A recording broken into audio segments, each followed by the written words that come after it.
esse envolvimento de Atanásio, que foi exilado 5 vezes, mas as últimas vezes ele foi exilado junto a Alexandre, junto a Antão, né, junto a Antônio, e foi por causa dessa convivência dele, nos 2 ou 3 últimos exílios, que ele produz o Vida de Antônio, e que esse documento da fé, da piedade, da origem dos movimentos monásticos e tal.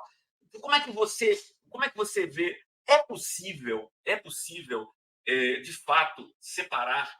Teologia está fadada a ter uma dupla natureza ou não, cara? Ou dá para pensar em alguém que pensou piedade e tal, sem que isso tivesse implicações políticas? Pablo, só para atrapalhar um pouco a tua... Mas diante dessa conversa de Martorelli, assim, eu me dou conta assim, do quanto a arquitetura do movimento da missão integral é complexa e bonita, né? Porque é justamente isso que está em questão, a integralidade, que é um conceito na saúde, é um conceito filosófico, e vai para a teologia também, né? Que é isso aí, questão, em vez de dupla natureza, você tem uma integralidade de natureza aí em questão, né? Mas continua, querido, só para não perder o momento da relação entre íntegro e duplo. Eu entendo que dá para sim a gente ser integral no final das contas, né? Porque, enfim, né? Deus fez um corpo, né? A gente veio do barro, se a gente for olhar para o texto de Gênesis, né? E Deus soprou o Espírito sobre nós, né?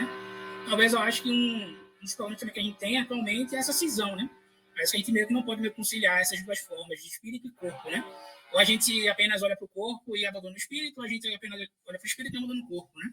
Eu acho que a igreja, no meio de tudo isso, eu acho que ela que deveria ser o nosso grande referencial em relação a como a gente pode construir uma teologia que consiga juntar os dois, né?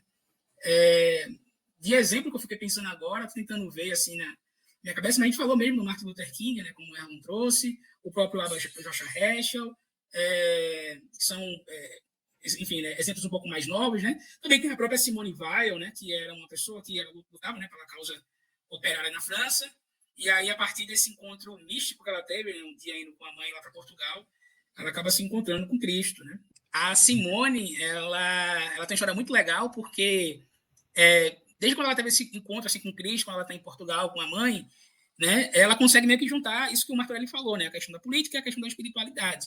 Ela chega a fazer uma greve de fome, ela morre, ela faz greve de fome para fazer que a guerra parasse, entendeu? Ela realmente se doa até a última dose assim, do corpo dela para que isso acontecesse, né? Porque qual era o pensamento dela?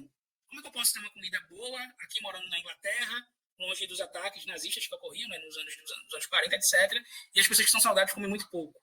É necessário a gente olhar para essas pessoas. E aí ela começou a meio que reduzir, comer a comida não tão boa, que fez que ela se adoentasse, né, porque ela já era uma pessoa que tinha essa certa debilidade assim, corporal, fez que ela morresse, né?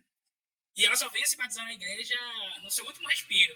Ela tinha uma geração um pouco meio cética em relação ao andamento como a igreja funcionava, né? Mas também eu consigo enxergar, dentro do pensamento da Simone Weil, um pouco dessa questão de você meio que juntar, né, a questão teológica com a luta pela causa da justiça, né?